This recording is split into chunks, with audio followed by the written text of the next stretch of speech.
একটা মসজিদে শুয়ে পড়লেন আর শুয়ে শুয়ে হাদিস পড়তেছেন। কি পড়তেছেন? কথা বলেন। আর মনে মনে ভাবলেন রাতটা মসজিদে কাটায় দিই, ফজরের নামাজ পড়ে আবার বেরোবো। কিন্তু দারোয়ান এসে বলে মসজিদে থাকতে পারবেন না, ওঠেন। দারোয়ান আছে না, কথা কন।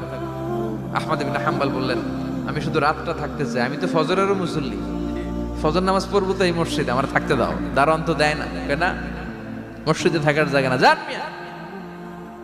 উনি যে আহমদ ইবনে হাম্বল এটা চিনে নাই, থাকতে দেয় না। কি করবে এখন? উনি কাঁথা গুছিয়ে হাদিসের কিতাব নিয়ে কাঁধের মধ্যে ব্যাগ নিয়ে মসজিদ থেকে বেরোয় গেলেন। কি আর করবেন, প্রচন্ড শীত আর কাঁপতেছেন, বুড়ো মানুষ। পথিমধ্যে দেখলেন বাজার, বাজার একজন খাব্বাজ, শাবুন খাব্বাজ, যুবক রুটি বিক্রেতা।